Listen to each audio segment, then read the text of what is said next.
आगे बढ़िए।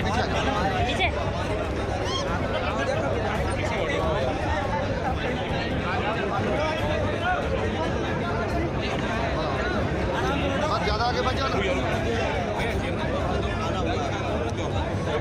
मैं फीलिंग होकर के आ रहा हूँ। समाजवादी पार्टी के सियासी पूर्व सांसद भगवत सिंह गंगवार ऐतिहासिक चुनाव लड़ रहे हैं। भारतीय जनता पार्टी के नेता लगातार वहाँ आ रहे हैं और लगातार नेतृत्व उनका पहुँच रहा है और घबराहट इसी बात की है कि इस बार जनता चुनाव लड़ रही है। मैंने अपने विधायक अनिल वर्मा जी को ये वादा किया था कि शादी में नहीं पहुंच पाया हूं, मैं शादी के बाद जब चुनाव प्रचार शुरू होगा तो ज़रूर उनके घर पहुंचूंगा। आज उनके बेटे और परिवार से मुलाकात की, आशीर्वाद दिया और हमें उम्मीद है कि इस चुनाव में गठबंधन का जो माहौल बना है, जनता परिवर्तन के लिए गठबंधन की मदद करेगी। हमारे प्रत्याशी गठबंधन के साथ जनता और इसकी घबराहट आपको दिखाई दे रही है। जो बुनियादी सवाल है महंगाई के, बेरोजगारी के, किसान की आय दोगुनी की और जिस तरीके से जनता त्रस्त है, उन सवालों का जवाब कोई नहीं दे पा रहा है। इधर आ जाओ। उन सवालों का जवाब उनके पास नहीं है। जो इलेक्टोरल बॉन्ड में जिस तरीके से पैसे के लेन देन हुआ है, सरकार की पोल खुल गई है। इसीलिए मैंने एक एक कार्यकर्ता से अपील की है, घर घर जाएं और भारतीय जनता पार्टी की लूट और झूठ की बात बताएं कि इन्होंने 10 साल में कितना जनता से झूठ बोला है और किस तरीके से लूट हुई है। ये जो इलेक्टोरल बॉन्ड है, इसी की वजह से महंगाई है और इससे बड़ा भ्रष्टाचार क्या हो सकता है कि सुप्रीम कोर्ट के जज ये कह रहे हैं कि नोटबंदी सबसे बड़ा भ्रष्टाचार था, जो एक सिस्टमेटिक चीज़ थी ब्लैक को वाइट करने की। अगर आप याद करें, इसी सीतापुर में जब मैं विधानसभा के चुनाव में आया था तो मैंने कहा था रुपया काला सफ़ेद नहीं होता, हमारा आपका लेन देन काला सफ़ेद होता है। बीजेपी ने जनता से कहा कि रुपया काला सफ़ेद होता है। आज बताओ भ्रष्टाचार कितना है, पहले से ज़्यादा बढ़ गया और इनके लोग पकड़े जा रहे हैं उसमें। क्या बीजेपी के पास इलेक्टोरल बॉन्ड का कोई जवाब है? कोई जवाब बीजेपी के पास नहीं। फिर इतने पेपर लीक हुए हैं, जहाँ लीक हो रहे हैं वहाँ बीजेपी की सरकार है। हरियाणा में जहाँ पेपर लीक हुआ बीजेपी की सरकार थी, आज जो पकड़े जा रहे हैं वो बीजेपी के हैं।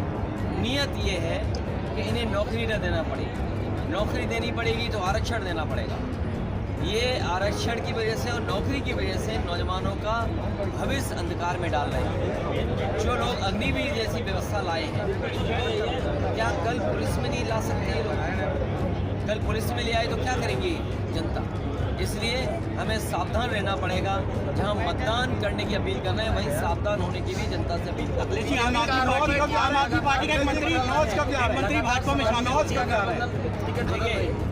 टिकट बदलना, अरे भाई केसर का टिकट घोषित हो गया क्या?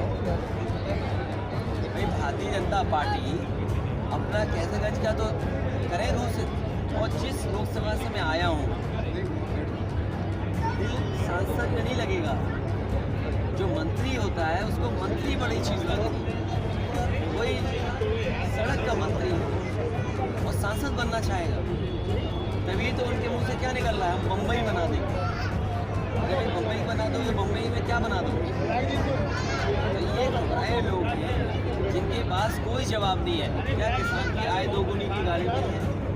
नौजवानों को नौकरी देने की गारंटी, इसलिए लखनपुर हो और हमारे सीतापुर सब जीतने जा रहे हैं। हमें उम्मीद है आप आम आदमी पार्टी के एक मंत्री भाजपा में शामिल हुए। आम आदमी पार्टी के कन्नौज समाजवादी पार्टी जीतेगी और कन्नौज ऐतिहासिक वोटों से जीतेगी। वो फैसला भी बहुत जल्दी हो जाएगा। आपके मंत्री भाजपा में शामिल हुए।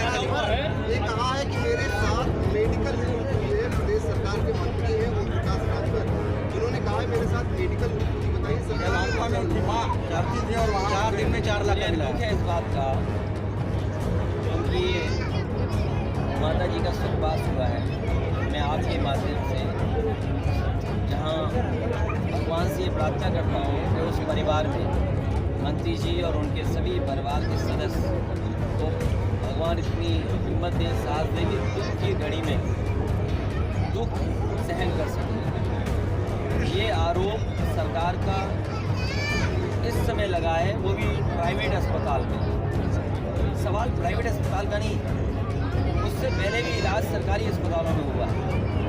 आखिरकार सरकारी अस्पतालों में ने क्या इलाज किया? और आप याद कीजिए, मैं 2 घटनाएं आपको याद दिलाता हूँ। एक, भारतीय जनता पार्टी के सांसद अपने बेटे को एडमिट कराना चाहते थे, लेकिन वो एडमिट नहीं करा पाए, उनका बेटा उसकी जान चली गई। बहुत सवाल खड़े हुए थे। और आप याद कीजिए, सीतापुर का एक पिता अपने बेटे को यहाँ से लेकर के गया था इलाज कराने के लिए। जब यहाँ इलाज नहीं हुआ, लखनऊ के सभी अस्पतालों में घूमा, एडमिट नहीं हुआ। उस समय नेशनल ह्यूमन राइट कमीशन ने सरकार को नोटिस दिया था और कहा था कि इस तरह का व्यवहार सरकार का दूसरे के साथ नहीं होना चाहिए। इलाज के लिए, गरीब के इलाज के लिए नेशनल ह्यूमन राइट कमीशन ने नोटिस दिया था सरकार को। इन्होंने सांसद खोया है, आज मंत्री आरोप लगा रहे हैं और किसी सरकारी अस्पताल में गरीब का इलाज नहीं हो पा रहा है। यहाँ भी सीतापुर में लेकर के 1 करोड़ रुपए दिए हैं। इन सब पे ईडी, सीबीआई, इनकम टैक्स के छापे पड़े थे, तब दिए थे। और कई कंपनियां जिनका मुनाफा 100 करोड़ है, उन्होंने 500 करोड़ चंदा दिया। आप सोचिए, 1000 करोड़ चंदा, कोई कल्पना कर सकता था कि 1000 करोड़ का चंदा मिलेगा? सहारनपुर में कब जा रहे हैं? बात तो खत्म होनी चाहिए। कौन इसके पक्ष में नहीं है, लेकिन भेदभाव बढ़ाने वाले कौन हैं? ये भेदभाव बढ़ाने वाले बीजेपी के लोग हैं। इसीलिए हमने कहा इस बार पीडीए परिवार ही एनडीए को हराएगा। ये भी पीडीए परिवार के हैं, ये भी पीडीए परिवार के हैं, ये भी पीडीए परिवार, ये भी पीडीए, ये भी पीडीए, आप भी पीडीए, आप भी पीडीए, आप भी पीडीए, आप भी पीडीए, बीजेपी कह रही है, बीजेपी कह रही है अयोध्या कब जाएंगे अखिलेश यादव दर्शन करने? अयोध्या तुमने वो नहीं सुना? मन चंगा तो कटौती में गंगा, और यहाँ तो कड़ कड़ में भगवान है। आप बताओ, आपके यहाँ जो मंदिर है, सो भगवान नहीं है? हमारे घरों में मंदिर है, वहाँ भगवान नहीं है? दर्शन करेंगे? आप में भगवान नहीं है क्या? हमने आपके दर्शन कर लिए, अपने भगवान के दर्शन कर लिए। बीजेपी के राष्ट्रीय अध्यक्ष का कहना है अंदर भगवान, हमारे अंदर भगवान, आपके अंदर भगवान है। अखिलेश जी, एक सवाल जी, आपका दर्शन कर लिया और अखिलेश जी, समय आने पर बीजेपी के राष्ट्रीय अध्यक्ष का कहना है 2 लड़कों की जोड़ी निकली है। गठबंधन प्रत्याशी के लिए संयुक्त रैली होगी आपकी और राहुल गांधी? मैं इनके समर्थन में आपके माध्यम से सहयोग मांग रहा हूं और अपने सभी साथियों से कह रहा हूं, गठबंधन के प्रत्याशी की मदद करें। ये भी बैठे हैं वैसे, ये लाखों लाख वोट मिला है। लगे नहीं से पूर्व विधायक उनकी बात हुई है, बात हुई है, वो दिखाने गए हैं। अमेठी और रायबरेली ने आपके मुताबिक प्रियंका जी को और उनको लड़ना चाहिए राहुल जी को? देखिए, मैं कुछ नहीं कहने वाला, लेकिन किसी ने कहा है कि कोई निकम्मा है जो जनता की बात ना सुनी बढ़ाए, वो सरकार निकम्मी है। जो सरकार बेरोजगारी बढ़ाए, वो निकम्मी है। जो सरकार गरीबों को दुख दे, वो निकम्मी है। जो सरकार हमारे किसानों पे लूट करे, वो निकम्मी है। धन्यवाद साहब जी, बहुत बहुत धन्यवाद।